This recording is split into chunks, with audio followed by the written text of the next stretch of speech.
Hi guys, मैं महेश अग्रवाल और स्वागत करता हूं आपका EIH इंस्टीट्यूशन में। गाइस, EIH इंस्टीट्यूशन में अभी हम लीनियर अलजेब्रा के लेक्चर्स अपलोड कर रहे हैं।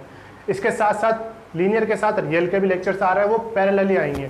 सो लीनियर और रियल ये दो टॉपिक्स अपने पैरेलली चलेंगे और उसके पहले अपन ग्रुप थ्योरी को कंप्लीट कर चुके हैं। सो अगर आपने अभी तक एक भी लेक्चर नहीं देखा है तो नीचे डिस्क्रिप्शन बॉक्स में जाइए। डिस्क्रिप्शन बॉक्स में मैंने ग्रुप थ्योरी, लीनियर और रियल तीनों की प्लेलिस्ट्स के लिंक दिए हुए हैं। आप वहां पर लिंक पर क्लिक करके सारी वीडियोस तक आप पहुंच सकते हैं और ये सारी वीडियोस आपके लिए बहुत ही ज़्यादा बेनिफिशियल होने वाली है। अगर आप IIT JEM, CSIR NET, TIFR, GATE, NBHM, DU, BHU या फिर किसी भी MSc एग्जाम के लिए आप प्रिपेयर कर रहे हो तो उसके लिए आपके लिए ये वीडियो बहुत ही ज़्यादा बेनिफिशियल होने वाली है। ओके, सो आपको करना क्या है, आप कुछ नहीं, बस चैनल को सब्सक्राइब कीजिए, वीडियो को लाइक कीजिए और वीडियो के ऊपर एक अच्छा सा कमेंट कीजिए और आप अपनी राय, अपने सजेशंस हमें अपने कमेंट्स के थ्रू भी पहुंचा सकते हैं। हम हर एक कमेंट पढ़ते हैं तो उसके अकॉर्डिंग हम काम करेंगे। सो आप नीचे डिस्क्रिप्शन बॉक्स में जाइए, लिंक पर क्लिक कीजिए और वीडियोस का मजा लीजिए। तो बढ़ते हैं नेक्स्ट लेक्चर की तरफ।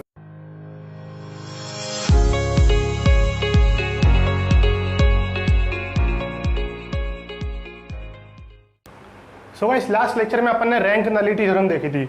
उसके अकॉर्डिंग अपन ने देखा था कि rank T plus nullity T equals to dimension of V, और ये V क्या था, मेरा डोमेन वाला वेक्टर स्पेस था, यानी कि मेरी ट्रांसफॉर्मेशन कुछ इस तरह से डिफाइन थी, T V to W। सो ये मेरे पास रैंक नलिटी थ्योरम थी। इसके अकॉर्डिंग अपन ने क्या बोला था कि अगर लास्ट लेक्चर में अपन ने ये बात की थी इसके अकॉर्डिंग कि dimension V less than equals to dimension W हो गई, अगर dimension V less than equals to dimension W हो गई तो मेरे पास ऑन टू ट्रांसफॉर्मेशन एग्जिस्ट नहीं करेगी क्योंकि इसकी डायमेंशन ज़्यादा है। और अगर मेरे पास ऐसा हो गया कि dimension V greater than equals to dimension W, okay, so मेरे पास 1-1 ट्रांसफॉर्मेशन एग्जिस्ट नहीं करेगी।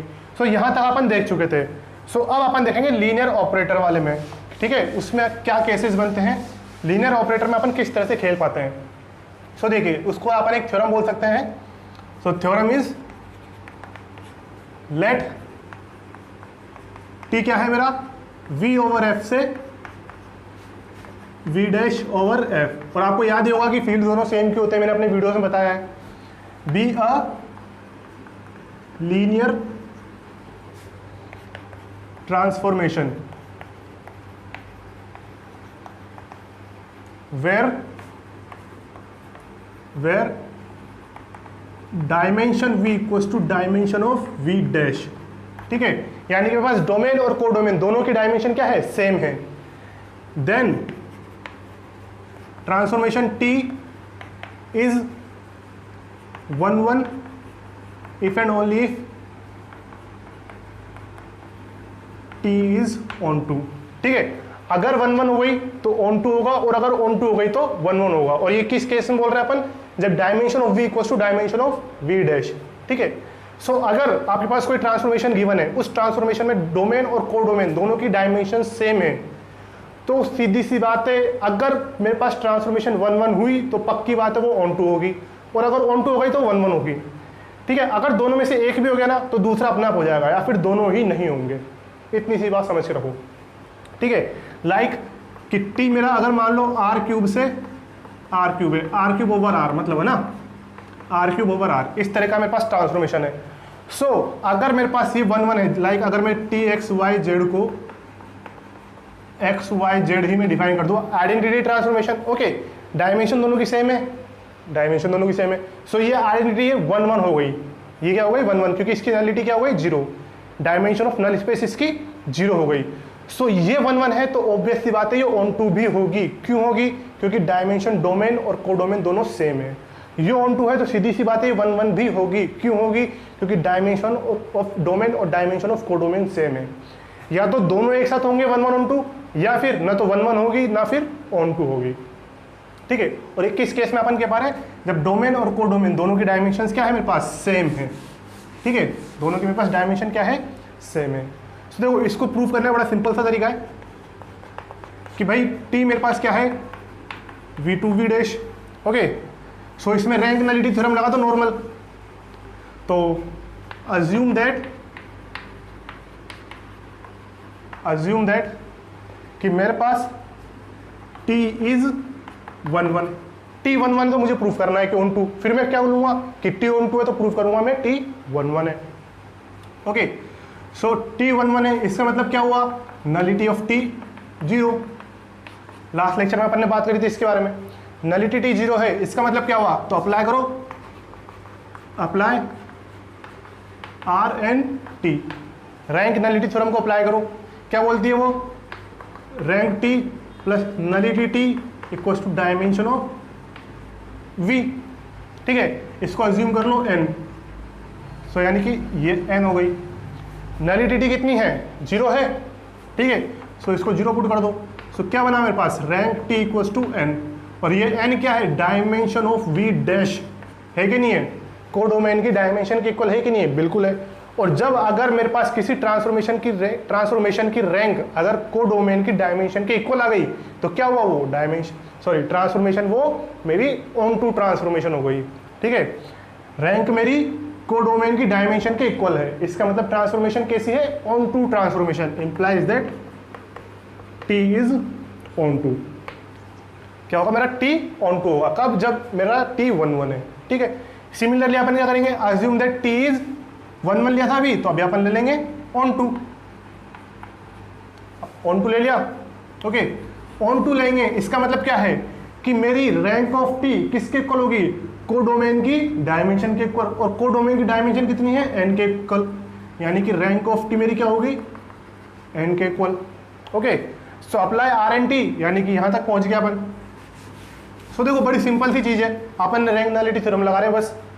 सो रैंक T कितनी है, n plus nullity T equals to n, इसका मतलब क्या हुआ, नलिटी T 0 आ गई, इसका मतलब कि T इज 11, T मेरी क्या होगी, 1-1 ट्रांसफॉर्मेशन होगी, कब, अगर ऑन टू है तो।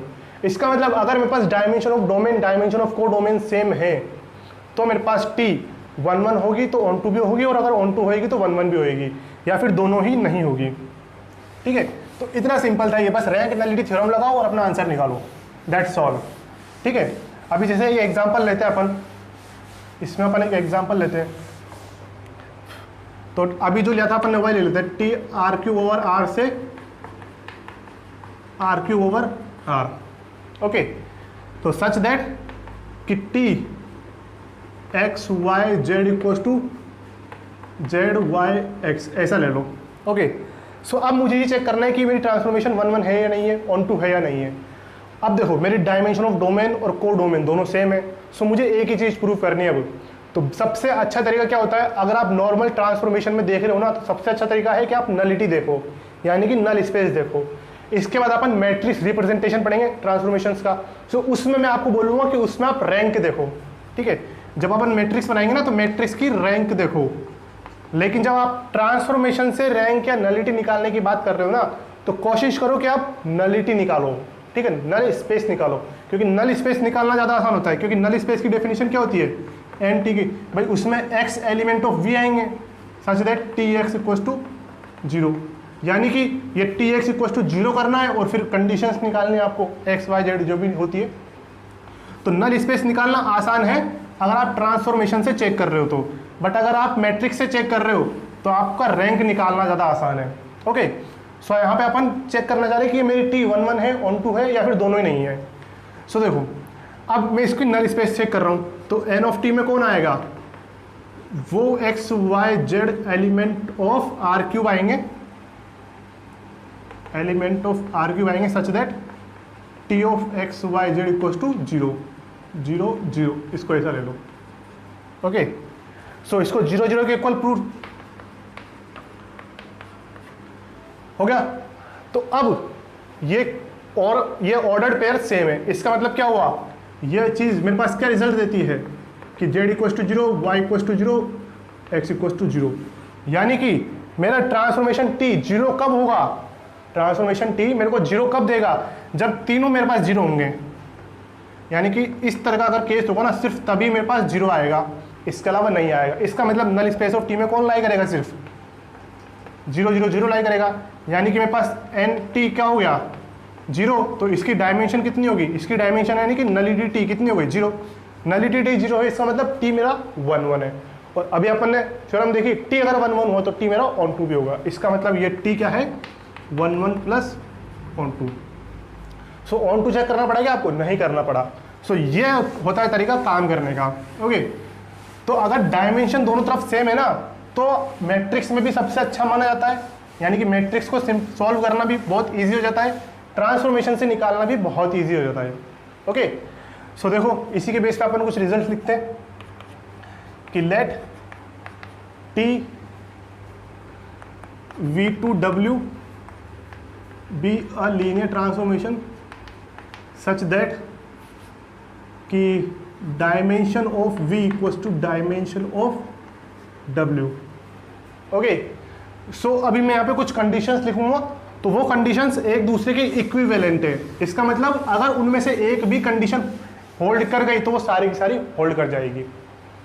ओके, सो देखो फर्स्ट है कि T इज 1 1, तो सेकंड क्या आएगी कि मेरी T ऑन टू, अगर 1 1 हो गई T तो मेरी ऑन टू हो जाएगी क्योंकि डायमेंशन सेम है, अगर ऑन टू गई T तो मेरी 1 1 हो जाएगी। इसका मतलब क्या हुआ कि T बाइजेक्शन है। ओके, T क्या है, मेरी बाइजेक्शन है। इसका मतलब क्या हुआ कि T मेरी नॉन सिंगुलर है, नॉन सिंगुलर है। ओके, सिंगुलर मतलब कि उसमें नॉन जीरो एक्स भी आना चाहिए, नल स्पेस में नॉन जीरो एक्स भी आना चाहिए of element domain, domain vector space. So इसमें सिर्फ जीरो आएगा क्योंकि अगर 1 1 हुई तो नलिटी जीरो, नलिटी जीरो इसका मतलब नल स्पेस में सिर्फ जीरो, तो नॉन जीरो एक्स भी आना चाहिए तब जाके वो सिंगुलर होगी, अदरवाइज वो नॉन सिंगुलर, तो इस केस में नॉन सिंगुलर। ठीक है, T इज इनवर्टिबल। ठीक है, 6 नलिटी T कितनी होएगी, 0 होएगी। 7 रैंक T कितनी होएगी, फुल, यानी कि अगर दोनों की डायमेंशन सेम है, nullity T 0, rank T full, तो फुल कितनी, इसको n मान लो, तो रैंक T n हो गई। ओके, इसके बाद T इज इनवर्टिबल, T क्या होगी मेरी, इनवर्टिबल होगी। ठीक है, फिर इसके बाद 9 determinant of T not equal to 0। So ये चीज अपन जब मैट्रिक्स रिप्रेजेंटेशन करेंगे ना वहां भी लिखेंगे, determinant of T not equal to 0 का मतलब ये कि अपन के पास कोई ट्रांसफॉर्मेशन है, उस ट्रांसफॉर्मेशन से अपन ने मैट्रिक्स बनाई, सो उस मैट्रिक्स का इस केस में डिटर्मिनेंट नॉन जीरो आएगा। सो वही मेरी T क्या होगी, इन्वर्टिबल T होगी। ओके, वही मेरी इन्वर्टिबल T हो गई। सो इस, और इसका मतलब क्या हुआ कि number of pivot elements, number of pivot elements in T equals to n। ठीक है, सो अगर इन 10 में से एक भी कंडीशन होल्ड कर गई तो ये 10 की 10 होल्ड कर जाएगी, और इन्हीं के बेस पे अपन कुछ और कंडीशन भी बना सकते हैं, बिल्कुल बना सकते हैं। ठीक है, सो ये कब है, जब dimension of domain and dimension of codomain same है। ओके, सो इनको लिख लीजिए आप। अब नेक्स्ट अपन चलते हैं कुछ एग्जांपल्स पर, कुछ क्वेश्चंस करते हैं अपन। ओके, इसी के बेस पे अपन कुछ क्वेश्चन करेंगे, और एक दो क्वेश्चन अपन नेट में आए हुए क्वेश्चन भी करेंगे। ओके, सो देखो सबसे पहला क्वेश्चन कि TV2W लीनियर ट्रांसफॉर्मेशन है, be a linear transformation such that T square V equals to 0 where V element of V, इसको ऐसे कर लो। देन फर्स्ट ऑप्शन रेंज, इसको रेंज बोलेंगे। Okay, R T is subset of ker T, ker T बोलो null T बोलो, बात एक ही है। Okay, second ker T subset of R T. ठीक है, फिर इसके बाद rank T less than equal to nullity T. ठीक है, फिर इसके बाद नो सच ट्रांसफॉर्मेशन एग्जिस्ट। बताओ इन चारों में से कौन सा होगा। ठीक है, इनमें सब देखना अपने कौन सा होगा। सो TV2W मेरे को लीनियर ट्रांसफॉर्मेशन दी गई है सच दैट T स्क्वायर भी क्या है, 0 है, यानी कि अगर मैं किस V डोमेन वेक्टर स्पेस में से कोई भी एलिमेंट लेता हूं और उसके ऊपर अगर मैंने ट्रांसफॉर्मेशन डबल टाइम लगा दी तब जाके मेरा क्या आ जाएगा, वो 0 है ना, यानी कि T स्क्वायर क्या है, आइडेंटिकली 0 है। T स्क्वायर मैपिंग मेरी आइडेंटिकली 0 मैपिंग है। तो इन चारों में से कौन सा मेरा ट्रू होगा, ये मुझे चेक करना है। ओके, सो पहले आप चेक कीजिए वीडियो को पॉज करके। सो आई होप आपने अभी तक कर लिया होगा। अब अपन देखते हैं कि टी स्क्वायर भी इक्वल टू 0 है तो इससे अपने पास क्या कंडीशंस निकलने वाली है। क्लियर? अब देखो कि टी स्क्वायर भी इक्वल टू 0।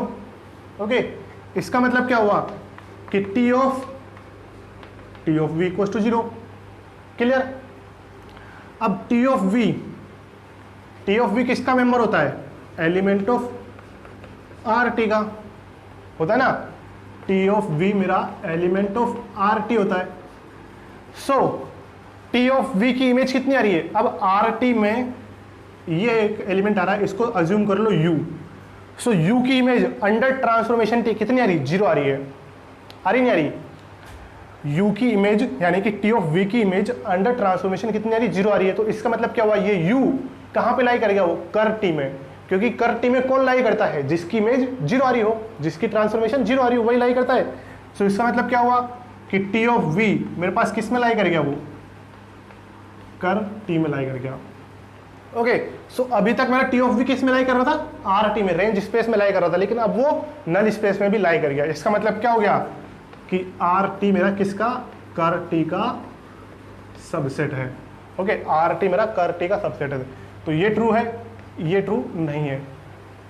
ओके, और अगर ऐसा केस है तो सिंपली बात है कि इनकी dimension less than equal to रहेगी, यानी कि मेरा ये भी ट्रू है।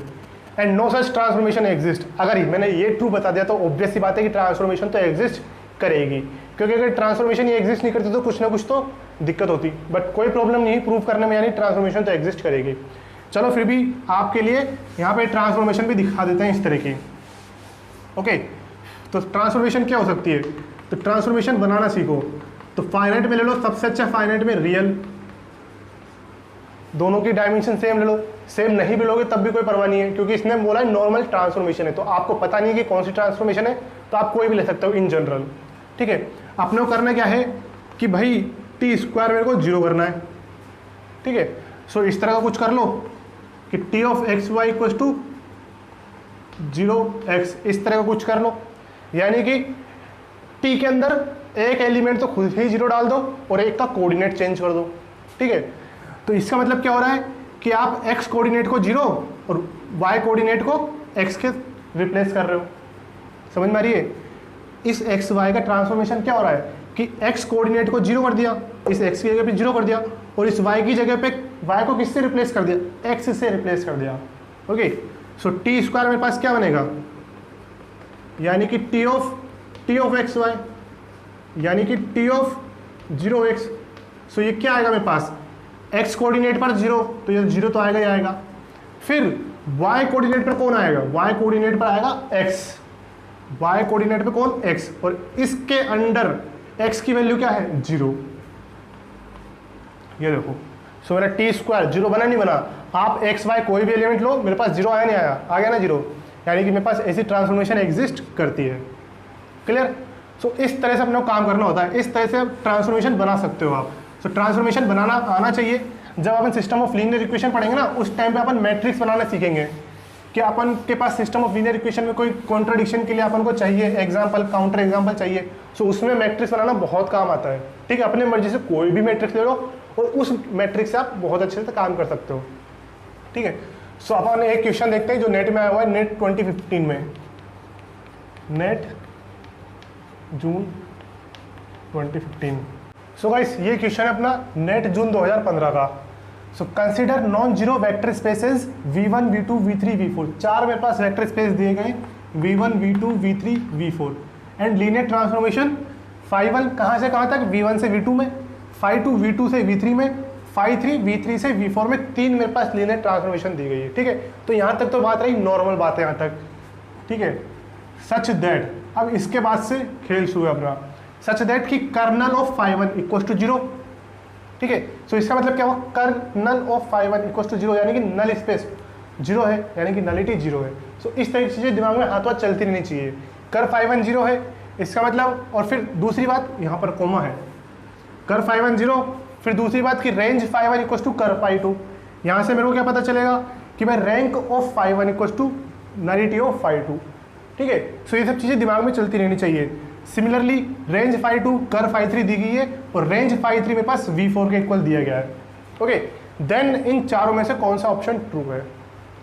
सो बेसिकली मेरे से ये पूछा गया है कि अगर मेरे पास 4 वेक्टर स्पेस है, 3 लीनियर ट्रांसफॉर्मेशन है, जिनके ऊपर मेरे पास ये फिर ये और ये 4 कंडीशंस है, तो इन चारों में से कौन सा ट्रू होगा? ठीक है, अब इन चारों ऑप्शन को देखो, सब में क्या बात की गई है? डायमेंशन की। ठीक है, डायमेंशन की बात की गई है। कहाँ से कहाँ तक? i = 1 से n तक -1 to the power i dimension of vi, यानी कि कहाँ तक जाएगी डायमेंशन vi? इसने n तक बोला है। कितने मैक्सिमम वेक्टर स्पेस अपने पास? 4 ही है ना, तो यानी कि n = 4 जाएगी। कॉमन सेंस लगाओ। ठीक है, सो यानी कि -i = 1 to 4 -1 to the power i dimension of vi, यानी कि ये कुछ इस तरह का बनेगा।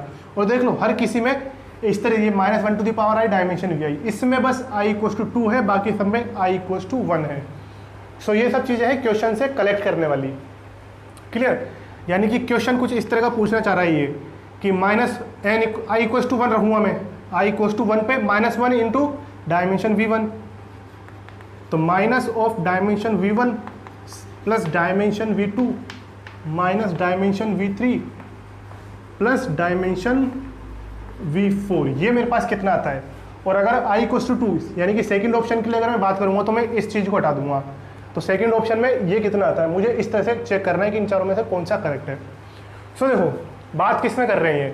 बात कर रहे हैं डायमेंशंस में। तो सीधी सी बात है, अपन को जो कंडीशन दी उसमें भी अपन डायमेंशन करेंगे। ठीक है, सो फर्स्ट कंडीशन इससे मेरे पास क्या निकल के आता है कि नलिटी t = 0, नलिटी फाई 1। ठीक है, नलिटी ऑफ फाई 1 = 0। ठीक है, इससे मेरे पास क्या निकल गया था? Rank phi 1 = nullity phi 2, rank phi 1 = nullity phi 2। Clear? फिर इसके बाद क्या निकल गया था? Rank phi 2 = nullity phi 3, rank phi 2 = nullity phi 3। Okay, उसके बाद रैंक फाई 3 = V4, यानी कि rank phi 3 = dimension of V4, मेरे पास ये निकल गया था। ओके, सो पुट कर दो वैल्यू, तो minus of dimension V1, dimension V1 कहीं पर है क्या अपने पास? नहीं है, लेकिन एक चीज़ अपने पास क्या है कि नलिटी ऑफ फाई 1 कितनी है? 0 है। अगर नलिटी फाई 1 0 है तो रैंक नलिटी थ्योरम लगाओ, RNT, ये मेरे पास लगाओ, तो यानी कि rank T plus nullity T = dimension of V।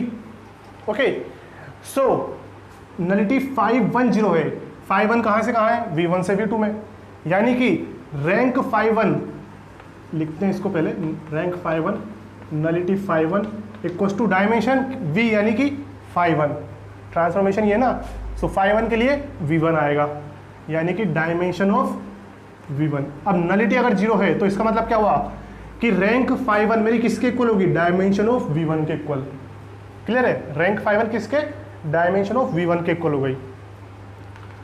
So dimension V1 = rank phi 1, यानी कि minus of rank phi 1 plus dimension of V2। Clear है? अच्छा, V2 देखो ये रहा, V2 किसके अंडर आ रहा है? फाई 2 ट्रांसफॉर्मेशन के अंडर। सो डायमेंशन V2, यानी कि ये क्या आएगी मेरे पास? Rank phi 2 plus nullity phi 2। RN theorem लगा दी मैंने, rank plus nullity = dimension of V। Okay, minus dimension V3, V3 किसके अंडर आ रहा है? फाई 3 के अंडर आ रहा है। सो देखो इसमें क्या बनेगा? Rank phi 3 plus nullity phi 3, ये बनेगा। ओके, प्लस डायमेंशन V4, और डायमेंशन V4 मेरे पास किसके इक्वल है? रैंक फाई 3 के, सो यानी कि रैंक फाई 3, ये मेरे पास ऐसा है। क्लियर? अब ओपन करो इनको। So rank phi 1 = nullity phi 2। So इस रैंक फाई 1, ये इसकी हेल्प से इस रैंक फाई 1 की जगह पे मैं नलिटी फाई 2 लिख सकता हूँ। ठीक है, यानी कि माइनस ऑफ नलिटी फाई 2। ठीक है, यानी कि इससे मेरे पास ये कैंसिल हो जाएगा। ओके, फिर इसके बाद रैंक फाई 2 = नलिटी फाई 3, जो गिवन है उसी का यूज़ कर रहा हूँ मैं, देख लो कुछ भी नई चीज़ नहीं लगा रहा हूँ मैं। So rank phi 2 = nullity phi 3, इधर नलिटी फाई 2 ऐसा का ऐसा रहने दो, minus rank phi 3 = dimension V4। तो रैंक फाई 3 ऐसा का ऐसा रहने दो, minus rank phi 3 minus nullity phi 3 plus rank phi 3। अब देखो, इससे ये गया, इससे ये गया और इससे ये गया, यानी कि मेरे पास ये minus dimension of V1 plus dimension of V2 minus dimension of V3 plus dimension of V4, यानी कि ये मेरे पास कितना है, 0 आ रहा नहीं आ रहा, सब कैंसिल आउट हो गए, यानी कि ये कितना आया, 0 आया। तो ये नॉन जीरो है क्या, i इक्वल टू 1 से दे रखा, देख लो इसमें भी 1 है, इसमें भी 1 है, इसमें भी 1 है, तो ये नॉन जीरो नहीं है। लेस देन 0 है क्या, नहीं है। अब यहाँ पे i इक्वल टू 2 हो गया। ओके, सो इसके लिए मेरे पास क्या केस बनता है, अगर ये मेरे पास 2 हो गया, इसका मतलब क्या हुआ कि मेरे पास ये नहीं आएगा, ठीक है, इसका मतलब मेरे पास ये नहीं आएगा, ठीक है, इसका मतलब मेरे पास ये आएगा नहीं, और अगर ये नहीं आएगा तो मेरे पास ये नहीं कटेगा, ठीक है। सो इसका रिजल्ट मेरे पास कितना बचेगा, n फाई 2, और रैंक लो, नलिटी लो, कुछ भी लो, ग्रेटर देन 0 होती नहीं होती है, तो 0 होगी या फिर ग्रेटर देन 0 होगी। सो ये मेरे पास ग्रेटर देन इक्वल टू 0, सो यानी कि मेरे पास ये ट्रू है। तो फर्स्ट और सेकंड मेरे पास ट्रू है। सो देखो कितना सिंपल सा क्वेश्चन था ये, बस इसमें इसका यूज़ करना था और RN थ्योरम का यूज़ करना था। इसके हेल्प से देख लो कितना सिंपल क्वेश्चन बन गया ये। सो RN थ्योरम आपके बहुत ही ज़्यादा काम आने वाली है गाइस, मैं अभी भी आपको बताता हूँ, आइगन वैल्यू में भी आपके काम आएगी, ठीक है, इन सब चीज़ों में अपन RN थ्योरम को काम लेने वाले हैं, तो इसको भूलना नहीं है, इसको जगह जगह पे अपन यूज़ करेंगे।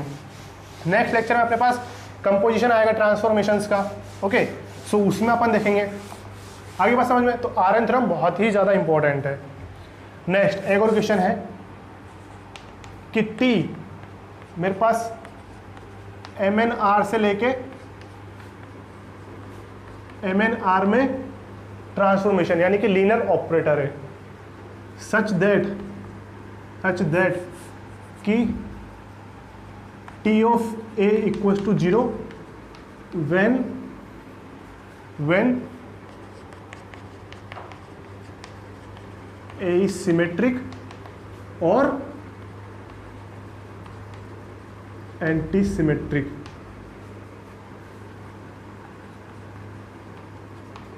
ठीक है, तो मेरे पास क्या होगा, then rank A greater than 0,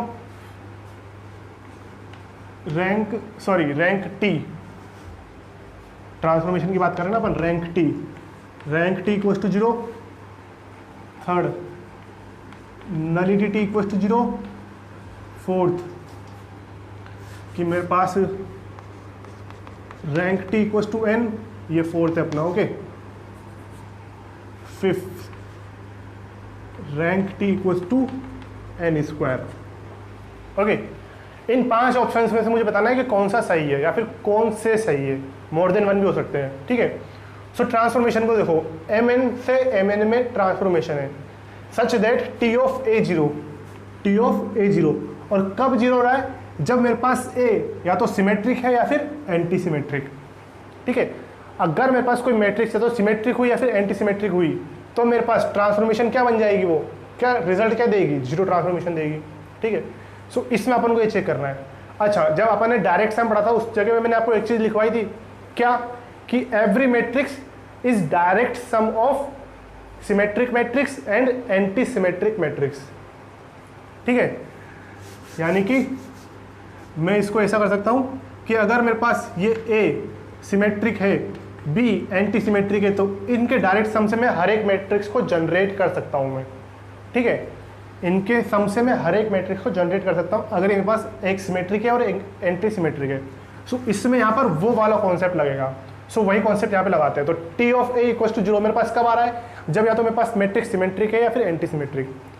सो अगर दोनों में से एक भी हुई तो डायरेक्ट सम मेरे पास चूंकि सभी की सभी आ रही है, इसका मतलब कि मेरे पास रैंक ऑफ T में क्या आएगा, यानी कि रेंज स्पेस में RT में मेरे पास क्या आएगा, सिर्फ 0 आएगा। क्यों आएगा 0, क्योंकि सारी की सारी ट्रांसफॉर्मेशन कितनी बन रही है, 0 बन रही है। क्यों 0 बन रही है, क्योंकि सिमेट्रिक और एंटी सिमेट्रिक 0 पे मैप हो रही है, और इनके कॉम्बिनेशन से, इनके डायरेक्ट सम से मैं सारी की सारी मैट्रिक्स को मतलब जनरेट कर सकता हूँ। सो उनकी भी ट्रांसफॉर्मेशन कितनी आएगी, 0 आएगी। क्यों आएगी, क्योंकि मैं सिमेट्रिक और एंटी सिमेट्रिक से ही तो जनरेट कर रहा हूँ ना, इस वजह से उनकी ट्रांसफॉर्मेशन 0 आएगी। So basically rank of T range space of T मेरे पास क्या आया, 0 आया। और अगर ये 0 है इसका मतलब क्या हुआ कि रैंक टी मेरे पास 0 होएगी, रैंक टी मेरे पास 0 होएगी, यानी कि अपना ये आंसर करेक्ट है। ओके, सो इस तरह के कॉन्सेप्ट अपने को लगाने होते हैं। देख लो कितने सिंपल से ये कॉन्सेप्ट है। ओके, सो देखो और कुछ एग्जांपल्स देखते हैं अपन, और कुछ क्वेश्चंस देखते हैं जो गेट में आए हुए हैं। गेट के क्वेश्चंस करते हैं अपन। सो मैं लिखता हूँ इनको यहाँ पर। सो गाइस ये है कुछ क्वेश्चंस। सो इनमें अपन गेट 2012, 2003, 2004 के और उसके साथ साथ नेट का भी एक क्वेश्चन अटेम्प्ट करने वाले जो कि 2013 में आया था। ओके, सो इनमें बेसिकली अपन करेंगे क्या, रैंक और नलिटी देखेंगे, यानी कि range space of transformation, null space of transformation, ये चीज़ अपन देखने वाले हैं आज। ओके, तो सबसे पहला क्वेश्चन कि टी आर एन से आर एन में लीनियर ट्रांसफॉर्मेशन है। फील्ड ऑब्वियस सी बात है कि रियल फील्ड होगा, यानी कि R N over R. Okay, then which of the following imply that T is bijective, यानी कि इन 4 ऑप्शंस में से मुझे ये देखना है कि इन 4 में से कौन सा ट्रांसफॉर्मेशन टी को बाइजेक्टिव बना देगा। बाइजेक्टिव यानी कि 1 1 on 2, यानी कि 1 1 होना चाहिए प्लस on 2 होना चाहिए। अब देखो मेरे पास डोमेन और को डोमेन दोनों की डायमेंशन कितनी है, n है, नहीं है। सो अगर मैंने एक भी चीज दिखा दी, यानी कि अगर मैंने 1 1 दिखा दिया तो ऑब्वियस सी बात है वो on 2 हो जाएगी, तो 1 1 on 2 बाइजेक्टिव। अगर मैंने on 2 दिखा दिया तो ऑब्वियस सी बात है 1 1 हो जाएगी, यानी कि 1 1 on 2 बाइजेक्टिव। इसका मतलब मुझे सिर्फ एक ही चीज दिखानी है, या तो 1 1 या on 2 बाइजेक्टिव प्रूफ करने के लिए। ठीक है, सो 1 1 on 2 कैसे दिखाते हैं, नलिटी और रैंक की हेल्प से। ठीक है, नलिटी 0 है तो 1 1, अगर रैंक ऑफ टी को डोमेन की डायमेंशन के इक्वल है तो on 2, सीधी सी बात। ओके, तो देखते हैं। फर्स्ट ऑप्शन है कि नलिटी टी मेरा n के इक्वल है, n ऑफ टी n के इक्वल है, और n क्या है मेरा, नॉन जीरो, यानी कि नलिटी मेरी नॉन जीरो है, और नॉन जीरो है तो 1 1 तो कभी हो ही नहीं सकता। को डोमेन और डोमेन दोनों की डायमेंशन सेम है, इसका मतलब on 2 भी नहीं होगा। तो on 2 को भले ही छोड़ दो आप, लेकिन 1 1 तो नहीं हो रहा ना, और अगर 1 1 भी नहीं है तो बाइजेक्टिव भी नहीं होगा इससे। इसमें तो on 2 भी नहीं है, लेकिन अपन इससे भी बोल सकते हैं बाइजेक्टिव के लिए। तो सेकंड कि rank T equals to nullity T equals to n। Okay, so यहाँ भी देखो nullity T equals to n आ गया, इसका मतलब ये बाइजेक्टिव नहीं होगा। क्यों, क्योंकि ये 1 1 नहीं होगा। ठीक है, बट आपके दिमाग में एक बात आ सकती है क्या, कि भाई रैंक टी भी तो n के इक्वल है, इसका मतलब ट्रांसफॉर्मेशन मेरी on 2 हो गई। और ट्रांसफॉर्मेशन में डोमेन और को डोमेन दोनों की डायमेंशन सेम है। उसके बाद अगर ट्रांसफॉर्मेशन on 2 है तो मेरी 1 1 भी होएगी, यानी कि बाइजेक्टिव हो जाएगी इस केस में। तो ये डाउट आ सकता है। सो देखो इसके लिए अपन क्या करें, भाई इससे तो आपने पता चल गया कि भाई बाइजेक्टिव नहीं है, लेकिन इसका क्या करें फिर। सो देखो अपन रैंक नलिटी थ्योरम से ये जानते हैं, dimension of v। Okay, rank nullity theorem से रैंक टी कितनी है इसके अकॉर्डिंग, n, इसके अकॉर्डिंग कितनी है n, तो ये n प्लस n 2n आता है, और डायमेंशन v यानी कि डोमेन की डायमेंशन कितनी है, n है। सो 2n मेरा n के इक्वल थोड़ी ना है, यानी कि ये ऑप्शन ही मेरा गलत है। ओके, नेक्स्ट कि rank T plus nullity T equals to n, तो इस केस में मेरे पास 1 1 on 2 होगी नहीं होगी। सो देखो मैं ऐसा केस ले लूँ कि रैंक टी को तो मैंने n-1 ले लिया, क्लियर, और नलिटी टी को मैंने 1 ले लिया। तो पहले चेक करो कि rank T plus nullity T n के इक्वल आ रहा है, नहीं आ रहा, बिल्कुल सही बात है n के इक्वल आ रहा है। तो क्या इस केस में ये 1 1 on 2 बन पाएगी, नहीं बन पाएगी, ये 1 है आ रहा है, नॉट इक्वल टू 0 है, यानी कि 1 1 नहीं होगी, और 1 1 नहीं तो on 2 भी नहीं है, और 1 1 on 2 नहीं है तो बाइजेक्टिव नहीं है। या फिर इसको छोड़ो, इसको पकड़ो, रैंक टी कितनी आ रही है, n-1, को डोमेन की डायमेंशन कितनी है, n है, नॉट इक्वल, यानी कि मेरे पास ये on 2 नहीं है, और on 2 नहीं तो 1 1 नहीं है, 1 1 on 2 नहीं हुई तो बाइजेक्टिव नहीं हुई। तो इस तरह से अपने को काम करना होता है। फिर डी ऑप्शन, अगर MCQ टाइप के हैं यानी कि सिंगल करेक्ट, तो इसको चेक करने की जरूरत नहीं, डायरेक्ट इसको ट्रू मार दो। ओके, बट इसमें भी देखते हैं अपन, इसमें भी अपन ऐसे थोड़ा कर देंगे। नेक्स्ट आता है अपना rank T minus nullity T equals to n। Okay, so rank T minus nullity T equals to n। अच्छा, रैंक टी मैक्सिमम कितनी हो सकती है, n हो सकती है, n से ज़्यादा तो नहीं हो सकती ना, को डोमेन की डायमेंशन से ज़्यादा तो हो ही नहीं सकती।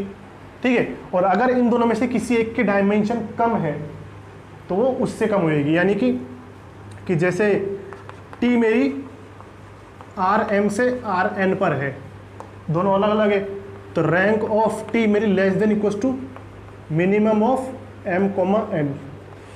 इतना ध्यान रखना कि minimum of m, n। So rank T मेरी इन दोनों से लेस होगी, यानी कि मैक्सिमम, अब दोनों की डायमेंशन सेम है, तो यानी कि रैंक ऑफ टी मेरी मैक्सिमम कितनी हो सकती है, n हो सकती है। ठीक है, तो n हो सकती है, इधर मेरे को हमेशा n रखना है। सो इधर n में से कुछ माइनस करना है मुझे, ये मैक्सिमम वाला केस है। ओके, अगर n में से मैंने कुछ भी नॉन जीरो माइनस करा तो ये कभी, जैसे मान लो a, और a क्या है मेरा नॉन जीरो, सो इस केस में मेरे पास n माइनस ए n के इक्वल नहीं बन पाएगा। ठीक है, सो इसके लिए क्या जरूरी है कि मेरे पास ये जीरो होना चाहिए, क्योंकि अगर ये n से कम हुआ, अगर ये n से कम हुआ तो ऑब्वियसली बात है रैंक टी मेरी n नहीं है, तो ऑन टू नहीं है, ऑन टू नहीं है तो 1 1 नहीं है, और फिर इस केस में बाइजेक्टिव नहीं होगा।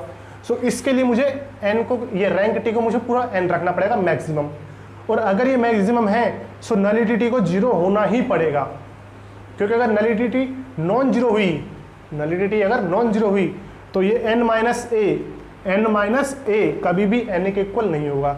यानी कि अगर ऐसा ट्रू हो रहा है तो इस केस में रैंक टी को n होना पड़ेगा, नलिटी टी को जीरो होना पड़ेगा। यानी कि यहाँ से 1 1 आ गया, यहाँ से ऑन टू आ गया, 1 1 प्लस ऑन टू बाइजेक्टिव, यानी कि ये मेरा ट्रू है। ठीक है, इस तरह से अपने को काम करना होता है कि रैंक नलिटी थ्योरम लगाओ, अपना काम करो। देखो कितना सिंपल है, नेट में देखो इस तरह के क्वेश्चन आ रहे हैं। ठीक है, सो ये बड़े इजी क्वेश्चन है, ये हो जाने चाहिए आपसे भी, और नेट में आ रहे हैं, इसका मतलब जेम में भी इजी आएंगे। क्लियर? नाउ गेट 2004 का है, एस और टी मेरे पास आर क्यूब से आर क्यूब लीनियर ट्रांसफॉर्मेशन है, such that S of x Y z equals to 2x 4x minus y 2x plus 3y minus z, और T x Y z equals to x cos theta minus y sine theta, x sine theta plus y cos theta, comma z, और theta मेरा 0 से π/2 के बीच में है। Okay, so मेरे पास rank T और नलिटी टी क्या होगी, मुझे ये चेक करना है। तो सबसे पहले एस के लिए चेक करते हैं, रैंक टी नलिटी टी और rank S and nullity S. ठीक है, अभी तक अपन ने मैट्रिक्स नहीं पढ़ी है, तो सीधी सी बात अपन ट्रांसफॉर्मेशन से देखेंगे। ट्रांसफॉर्मेशन में मैंने आपको क्या बोला था कि आप देखो नल स्पेस को देखो, आप रेंज स्पेस को मत देखो, नल स्पेस को देखो, वो ज़्यादा इजी पड़ता है। So S of x Y z मुझे क्या चाहिए 0 0 0। ठीक है, आर क्यूब से आर क्यूब यानी कि 0 0 0, यानी कि मेरे पास ये किसके इक्वल आ जाना चाहिए, ये मेरे पास 0 0 के इक्वल आ जाना चाहिए, और उनके लिए मुझे क्या चाहिए एक्स वाई जेड की वैल्यू। यानी कि अगर मेरे पास एस 0 है तो एक्स वाई जेड की वैल्यू क्या होगी इस केस में। सो बनाओ, यानी कि 2x इक्वल्स टू 0, फिर इसके बाद 4x minus Y equals to 0, फिर इसके बाद 2x plus 3y minus Z, 2x plus 3y minus Z equals to 0। ये मुझे क्या देगा, ये मुझे देगा x इक्वल्स टू 0। ये मुझे क्या देगा, अब जब x 0 है तो फिर 4x यानी कि 0, तो 0 माइनस वाई इक्वल्स टू 0 यानी कि y इक्वल्स टू 0। यहाँ से मेरे पास y इक्वल्स टू 0 आया, यहाँ x 0, यहाँ y 0, सो इसका मतलब क्या हुआ कि z भी 0। तो इसका मतलब क्या हुआ कि ट्रांसफॉर्मेशन s मेरे पास 0 कब बनेगी, जब तीनों के तीनों x y z 0 होंगे, यानी कि नल स्पेस में कौन आया सिर्फ 0, यानी कि null space n of s कौन आया मेरे पास सिर्फ 0 0 0, और ये आया। इसका मतलब क्या है, नलिटी ऑफ s कितनी है 0, इसका मतलब क्या है रैंक s कितनी है n यानी कि 3, यानी कि ये s मेरे पास 1 1 ऑन टू ट्रांसफॉर्मेशन है, बाइजेक्टिव ट्रांसफॉर्मेशन है। ठीक है, इस तरह से अपन काम कर सकते हैं। सिमिलरली आप टी में निकालोगे तो टी में भी यही सेम तरीका, आप नल स्पेस को निकालो। ठीक है, आप अगर नल स्पेस को निकालोगे तो आपका काम बन जाएगा। तो ये भी मेरे पास 1 1 ऑन टू ट्रांसफॉर्मेशन होने वाली है, यानी कि रैंक टी मेरे पास 3 होने वाली है, नलिटी टी 0 होने वाली है। इसके अपन आगे जाके मैट्रिक्स बनाएंगे। सो बेसिकली इसकी मैट्रिक्स बनाएंगे ना अपन, तो वो ऐसी बनती है कोस थीटा माइनस साइन थीटा 0, फिर इसके बाद साइन थीटा। ये स्टैंडर्ड मैट्रिक्स है इसके रेस्पेक्ट में, इस ट्रांसफॉर्मेशन के रेस्पेक्ट में ये स्टैंडर्ड मैट्रिक्स है। इस तरह की मैट्रिक्स बनती है, और ये मेरे पास क्या है ऑर्थोगोनल मैट्रिक्स, ऑर्थोगोनल मैट्रिक्स है ये मेरे पास, A transpose equals to I. Clear, ये मेरे पास इस तरह का है। फिर ये ऑर्थोगोनल है, यानी कि इस तरह का है। ओके, और डिटरमिनेंट यहाँ से भी आप देख सकते हो कि ए ट्रांसपोज यानी कि determinant of A transpose equals to determinant of I. Okay, determinant of I कितना आएगा 3 आएगा, सॉरी 3/3 की मैट्रिक्स है ना, डिटरमिनेंट ऑफ आई 1 आएगा। अब एक चीज़ आप जानते होंगे कि determinant of A equals to determinant of A transpose. ठीक है, और determinant of A B equals to determinant of A into determinant of B, ये जानते होंगे। सो इसका भी यूज़ कर सकते हो आप, इस मेथड का भी। ये वाला मैट्रिक्स अप्रोच है, बट आप इसको क्या करो, अभी तो ट्रांसफॉर्मेशन अप्रोच लगाना। ओके, ये तो मैं आपको फर्दर रेफरेंस के लिए बता रहा हूँ। So determinant of A into determinant of A transpose, determinant of A transpose equal to determinant of A, यानी कि मैं इसको हटा दूंगा तो मेरे पास कितना आएगा 1, यानी कि determinant of A square equal to 1, यानी कि determinant of A equal to मेरे पास प्लस माइनस 1 आएगा। ठीक है, और इसका डिटर्मिनेंट आप निकाल सकते हो। अगर मैं इसको ए बोलूँगा इस ट्रांसफॉर्मेशन को तो कितना आएगा 1, फिर ये 1, यानी कि ये प्लस 1 आएगा, यानी कि non zero. Determinant non zero है तो अभी अपन ने 10 प्रॉपर्टीज लिखी थी, सो उसके एस्पेक्ट में क्या हो गया मेरे पास, ये 1 1 ऑन टू ट्रांसफॉर्मेशन हो गई, यानी कि rank T full nullity zero, तो रैंक टी 3 नलिटी जीरो, यानी कि बाइजेक्शन है। ओके, और इसी के रेस्पेक्ट में एक अच्छा क्वेश्चन भी है वेक्टर स्पेस के ऊपर। ठीक है, वेक्टर स्पेस के ऊपर एक अच्छा क्वेश्चन है, चलो उसको भी मैं डिस्कस कर लेता हूँ।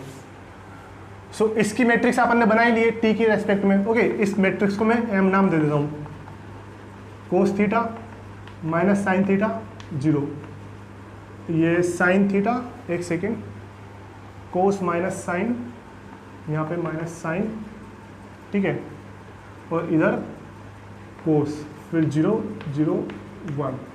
ओके, ये मैंने मैट्रिक्स बनाई, ऑर्थोगोनल मैट्रिक्स है। सो क्वेश्चन है मेरे पास वेक्टर स्पेस में कि कोई W है मेरे पास, W में X Y Z element of R cube such that M, इसको आप एक काम करो, इसको ऐसे नाम दे दो कि U इक्वल्स टू W में U equals to this, so MU transpose equals to U transpose. Then dimension of W क्या होएगी मेरे पास, मुझे ये चेक करना है। ओके, डायमेंशन ऑफ W क्या होएगी। सो सिंपल सी बात है, ये रिस्ट्रिक्शन दिया हुआ है तो इस रिस्ट्रिक्शन को फॉलो करो, तो फॉलो करोगे तो क्या बनेगा आपके पास, cos theta minus sine theta 0, okay, sine theta cos theta 0 0 0 1, ये मेरे पास x Y z equals to x Y z, ये मेरे पास इस तरह का बनेगा। और जब आप इसको ओपन करोगे तो ये मेरे पास इस तरह का बन जाएगा भाई, X cos plus Y sine. ठीक है, सो ये ऐसा बनेगा, X cos plus Y sine equals to, ये तो बनेगा एक्स, ये बनेगा वाई, और ये बनेगा जेड, यानी कि जेड इक्वल्स टू जेड आएगा, जेड इक्वल्स टू जेड आ गया। इसका मतलब कि जेड के ऊपर कोई रिस्ट्रिक्शन नहीं है, रिस्ट्रिक्शन किस पर है, एक्स और वाई पर रिस्ट्रिक्शन है। ओके, तो इसको अपन सोल्व करेंगे। ये दो इक्वेशन बनी ना भाई मेरे पास, क्या क्या इक्वेशन बनी मैं लिख देता हूँ कि x cos theta minus y sine theta equals to y, फिर इसके बाद x sine theta y cos theta equals to x. इन दो इक्वेशंस को सोल्व करके अपन को एक्स और वाई में रिलेशन निकालना है। ठीक है, सो इसका मतलब कि जब आप इसमें रिलेशन निकालोगे ना तो आपके पास ये सेम का सेम क्वेश्चन मैं आपको एक बार वापस लेके आऊँगा, कब, सिस्टम ऑफ लीनियर इक्वेशन में सेम क्वेश्चन वापस आएगा ये। सो सॉल्यूशन अपन उस जगह पे करेंगे तो उसकी हेल्प से अपने पास ये आएगा, X equals to 0 Y equals to 0, यानी कि अगर मेरे पास W इस तरह का डिफाइन है सो एक्स को 0 होना पड़ेगा, वाई को 0 होना पड़ेगा, और जेड के ऊपर कोई रिस्ट्रिक्शन नहीं है। यानी कि इसका मतलब क्या हुआ कि डायमेंशन ऑफ W कितनी हो गई, कितनी एल आई कंडीशन से, बस वो एक ही एल आई कंडीशन है। ठीक है, यानी डायमेंशन ऑफ W 1 हो गई। क्लियर। ओके, सो क्वेश्चन तो ये था, लेकिन मैंने इसके साथ साथ आपको ये भी करवा दिया। ओके, सो देखते हैं आगे। सो बस डेफिनेशन लगाओ यार, और कुछ नहीं है ना, डेफिनेशन लगानी अपने को। नेक्स्ट, टी आर एन से R N, then which of the following is not 1 1। ठीक है, कौन सा मेरे को 1 1 शो नहीं करेगा, यानी कि 1 1 होने के लिए नलिटी 0 होनी चाहिए, बस इतनी सी बात। और इसने आर एन से आर एन में दिए तो आप रैंक की भी हेल्प ले सकते हो, बाकी 1 1 के लिए सिर्फ नलिटी। अच्छा, rank T equals to, sorry, rank T greater than 0, तो ये मेरे पास 1 1 हो सकता नहीं हो सकता, हो भी सकता है और नहीं भी हो सकता है। लाइक अगर रैंक टी मेरे पास n-1 होएगी, सो इसका मतलब क्या है कि नलिटी टी मेरे पास 1 होएगी, रैंक नलिटी थ्योरम लगाओगे, सो इसका मतलब इस केस में वो 1 1 नहीं है। ठीक है, बट इफ रैंक टी मेरे पास n है, रैंक टी मेरे पास n है, सो नलिटी ऑफ टी मेरे पास क्या होएगी, 0 होएगी, रैंक नलिटी थ्योरम, यानी कि इसमें अपन नहीं कह सकते। फिर अगर रैंक टी n हो गया तो इस केस में वो 1 1 हो जाएगा, इस केस में वो 1 1 हो जाएगा, और अपने को चाहिए नोट 1 1। ठीक है, फिर इसके बाद अगर rank T less then n है रैंक टी अगर लेस देन एन है, ये लेस देन एन है, इसका मतलब नलिटी टी को, नलिटी ऑफ टी को मेरे पास क्या होना पड़ेगा, ग्रेटर देन 0 होना पड़ेगा। तो इस केस में वो 1 1 नहीं है, 1 1 नहीं है। सिमिलरली इसी केस में, इस केस में भी वो 1 1 नहीं है। तो ये दो ऑप्शंस मेरे पास ट्रू होंगे। क्लियर? ओके, सो नेक्स्ट वाला देखते हैं अपन। सो F2 से F3 ये मेरे पास लीनियर ट्रांसफॉर्मेशन है। F क्या है, कोई भी फील्ड है। So Fn over F vector space बन जाता है। So F2 to F3 such that T of x1 x2 equals to x1 x1 plus x2 x2, then nullity of T मेरे पास क्या होगी, मुझे ये चेक करना है। सो नलिटी T यानी कि null space of T। So null space of T में कौन आएगा, डेफिनेशन पे जाओ, वो आएंगे जिनकी ट्रांसफॉर्मेशन 0 होगी। यानी कि T of x1 x2 equals to मेरे पास क्या नहीं चाहिए, 0,0। और R3 में बात, सॉरी अपन F3 में बात कर रहे हो, तो यानी कि 0 0 0 होना चाहिए। सो इसको 0 के इक्वल कराओगे तो क्या बनेगा, x1 equals to 0, x2 equals to 0। और जब x1 और x2 दोनों के दोनों 0 है तो ऑब्वियस सी बात है कि x1 प्लस x2 भी मेरे पास 0 आएगी। ठीक है, यानी कि ट्रांसफॉर्मेशन T मेरा 0 कब बनेगा, जब मेरे पास x1 और x2 दोनों के दोनों 0 होंगे। यानी कि मेरे पास नल स्पेस में कौन आया, n ऑफ T में मेरे पास कौन आया, सिर्फ ये आया। यानी कि नलिटी T मेरे पास कितनी होगी, 0 होगी। ये मेरे पास 1 1 ट्रांसफॉर्मेशन है। ठीक है, अच्छा क्या ये ऑन टू ट्रांसफॉर्मेशन है, चेक करते हैं। ऑन टू के लिए क्या, रैंक ऑफ T। ठीक है, अब नलिटी है तो ऑब्वियस सी बात है मैं रैंक निकाल सकता हूँ। कैसे, रैंक नलिटी थ्योरम लगा के, rank T nullity T equals to n, और डायमेंशन भी कितनी है, F2 ओवर F यानी कि 2 है। सो 2, नलिटी T कितनी है, 0 है। So rank of T plus 0 equals to 2, यानी कि क्या हुआ, रैंक T मेरी क्या है, 2 है। कोडोमेन की डायमेंशन कितनी है, 3 है। दोनों इक्वल है क्या, लेस देन, यानी कि लेस देन से मतलब नहीं अपने को, not equals to dimension of F3, यानी कि ऑन टू वो नहीं है। 1 1 तो है बट ऑन टू नहीं है। क्लियर? सो इस तरह से अपन रैंक नलिटी थ्योरम को यूज कर सकते हैं। आगे बात समझ में। सो अभी इस लेक्चर में अपन इतना ही करते हैं। नेक्स्ट लेक्चर में अपने पास कंपोजिशन ऑफ ट्रांसपोजिशन आएगा। ठीक है, कंपोजिशन ऑफ फंक्शन अपन ने रियल एनालिसिस में पढ़ा, तो यहाँ पे कंपोजिशन ऑफ ट्रांसफॉर्मेशन, यानी कि S मेरे पास कोई ट्रांसफॉर्मेशन है, T मेरे पास कोई ट्रांसफॉर्मेशन है। सो S ऑफ T मेरे पास ट्रांसफॉर्मेशन बनेगी नहीं बनेगी। ओके, पहले वो देखेंगे अपन, फिर इसके बाद 1 1 ऑन टू वाला केस देखेंगे। रैंक नलिटी में मेनली वही चीज़ पूछी जाती है कि 1 1 है नहीं है, ऑन टू है नहीं है। अगर ये 1 1 है तो फिर ये ऑन टू होगा नहीं होगा, इस तरह की चीज़ें उसमें पूछी जाती होती है। सो नेक्स्ट लेक्चर में अपन इसी चीज़ को कवर करने वाले हैं। सो तब तक के लिए थैंक यू।